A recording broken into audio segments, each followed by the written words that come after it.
ದೇವರು ಪುರುಷನಿಗೆ ಒಂದು ಮಾಡಿರ್ತಕ್ಕಂಥ ಉದ್ದೇಶ ಏನು ಗೊತ್ತಾ? ಸ್ತ್ರೀಗಳನ್ನ, ಅಮ್ಮ ನೀನು ಗಂಡನಿಗೆ ಸುಖದಲ್ಲಿ ದುಃಖದಲ್ಲಿ ಈಗ ಕಷ್ಟದಲ್ಲಿ ಪ್ರತಿಯೊಂದು ಸಂದರ್ಭದಲ್ಲಿ ನೀನೊಂದು ಕೈಯಾಗಿರು, ನೀನು ಸಹಾಯಕಳಾಗಿರು ಅಂತಂದು ಸ್ತ್ರೀಗಳನ್ನ ಪುರುಷನಿಗೆ ಒಂದು ಮಾಡಿರ್ತಾನ ಪ್ರೇರೆ. ಪುರುಷನಿಗೂ ಕೂಡ ಹೇಳ್ತಾ ಇದ್ದೇನೆ, ನೀನು ನಿನ್ನ ದೇಹವನ್ನು ಯಾವ ರೀತಿ ಪ್ರೀತಿ ಮಾಡ್ತೀಯ ಮಗ, ನಿನ್ನ ಕಟ್ಟಿಕೊಂಡಿರ್ತಕ್ಕಂಥ ಹೆಂಡತಿಯನ್ನು ಕೂಡ ಅದೇ ರೀತಿಗೆ ಪ್ರೀತಿ ಮಾಡು. ನಿನ್ನ ದೇಹವನ್ನು ಯಾವ ರೀತಿ ಪ್ರೀತಿ ಮಾಡಿಕೊಳ್ತಾ ಇದೆಯೋ, ನಿನ್ನ ಜೊತೆಗೆ ಬಂದಿರತಕ್ಕಂಥ ನಿನ್ನನ್ನು ನಂಬಿ ಒಂದು ಕುಟುಂಬವನ್ನು ನಂಬಿ ಬಿಟ್ಟು, ಎತ್ತವರನ್ನ ಬಿಟ್ಟು, ಬಂಧು ಮಿತ್ರರನ್ನ ಬಿಟ್ಟು, ಪರಿಚಯ ಇರಲಾರ್ದಂತಹ ವಿವಾಹದ ಮುಖಾಂತರ ನಿನ್ನ ಹತೋಟಿಯಲ್ಲಿ ಸೇರಿರ್ತಕ್ಕಂಥ ನಿನ್ನ ಹೆಂಡತಿಯನ್ನು ಕೂಡ ನಿನ್ನಂತೆ ನಿನ್ನ ಹೆಂಡತಿಯನ್ನು ಕೂಡ ಪ್ರೀತಿಸು ಅಂತಂದು ಹೇಳ್ತಾ ಇದ್ದೇನೆ ಪ್ರೇರಂತ ದೇವ್ರ ಮಕ್ಕಳ ರಬ್ಬ. ಅಂದ್ರೆ ಮದುವೆ ಆದ ತಕ್ಷಣನೇ ಸ್ತ್ರೀ ಪುರುಷರಿಬ್ಬರು ಕೂಡ ಹೆಂಗಿರ್ಬೇಕಂತ ಗೊತ್ತಾ? ಪ್ರೀತಿ ಅನ್ನುವಂಥ ಬಂಧನದಲ್ಲಿ ಇರ್ಬೇಕಂತ ಪ್ರೇರೆ. ಪ್ರೀತಿ ಇಲ್ಲದಿದ್ರೆ ಖಚಿತವಾದ ಕುಟುಂಬ ಕಠಿಣತ್ವಕ್ಕೆ ಹೋಗ್ತದೆ ಪ್ರೇರೆ. ಏನ್ ನಡೀತದೆ ಅಂತಂದ್ರೆ ವರ್ಷಕ್ಕೊಂದು ಮದುವೆ ಚೇಂಜ್ ಆಗ್ತದೆ ಪ್ರೇರೆ. ವರ್ಷಕ್ಕೊಂದು ಮದುವೆ, 6 ತಿಂಗಳಿಗೊಂದು ಮದುವೆ, ಡೈವರ್ಸ್. ಯಾಕೆ ಈ ರೀತಿ ಯಾಕೆ ಕಲಹಗಳು ಬರ್ತಾ ಇದ್ದಾವೆ?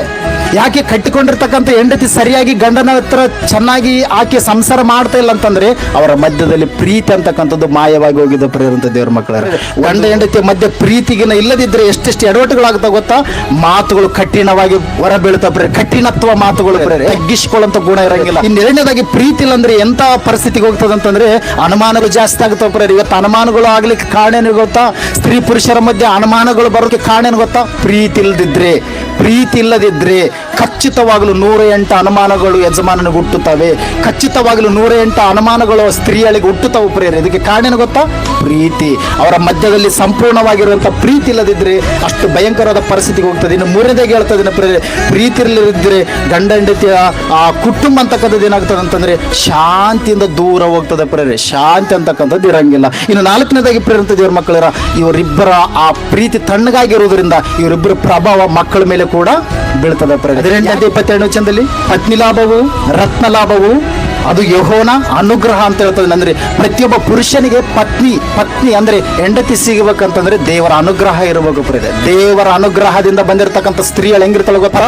ಈ ರತ್ನಕ್ಕಿಂತ ಅಮೂಲ್ಯವಾಗಿರ್ತಾಳೆ ಅಂತ ಪ್ರೇರೆ. ಅದಕ್ಕಾಗಿ ಸರ್ ಅದೇ ಜ್ಞಾನಕ್ಕೆ ತಿಳುವಳಿಕೆ 19ನೇ ಅಧ್ಯಾಯ 14ನೇ ವಚನದಲ್ಲಿ ಮನೆ ಮತ್ತು ಆಸ್ತಿ ಹೊಲ ಗದ್ದೆಗಳು ಇವೆಲ್ಲಷ್ಟು ಕೂಡ ತಂದೆಯಿಂದ ಸಿಗ್ಬೋದೇನೋ, ಆದ್ರೆ ಈ ವಿವೇಕಿಯಾಗಿರುವಂತ ಸ್ತ್ರೀ ಅಂದ್ರೆ ಜ್ಞಾನವಂತಳಾದ ಸ್ತ್ರೀ ತಾಯಿಗೆ ಮತ್ತೊಂದು ತಾಯಿಯಾಗಿ ಗಂಡನನ್ನು ಎದೆಗೆ ಒರೆಸಿಕೊಂಡು ಆ ಮಗನಿಗೆ ಪ್ರೀತಿಯನ್ನು ತೋರಿಸುವಂತ ಹುಡುಗಿ ಯಾರಿಂದ ಸಿಗ್ತಾಳ ಅಂತ ಹೇಳ್ತದನ್ ಗೊತ್ತಾ? ದೇವರ ಅನುಗ್ರಹ ಇದ್ರೆ ಮಾತ್ರ ಅಂತ ಹುಡುಗಿ ಸಿಗ್ತಾಳ. ಇಲ್ಲದಿದ್ರೆ ಕಿರಿಕಿರಿ ಜಾಸ್ತಿ, ಇಲ್ಲದಿದ್ರೆ ಎಡವಟ್ಟುಗಳು ಜಾಸ್ತಿ ಆಗ್ತಾವ. ಗಂಡ ಅನ್ನುವಂಥ ದೀನತ್ವ ಇರಲ್ಲ, ತಗ್ಗಿಸ್ಕೊಳ್ಳುವಂತ ಗುಣ ಇರಲ್ಲ, ಅತ್ತೆ ಮಾವ ಅನ್ನುವಂತ ಒಂದು ಪ್ರೀತಿ ಕೂಡ ಇರಲ್ಲ ಪ್ರೇರೆ. ಅದಕ್ಕಾಗಿ ಕಟ್ಟಿಕೊಂಡು ಒಂದು 2-3 ತಿಂಗಳಾಗಿರಂಗಿಲ್ಲ ಆಲ್ರೆಡಿ ಕಂಪ್ಲೇಂಟ್ಗಳು ಹೇಳಲಿಕ್ಕೆ ಪ್ರಾರಂಭ ಮಾಡ್ತಾವೆ ಗಂಡನ ಮುಂದೆ. ಏನಂತ ಗೊತ್ತಾ?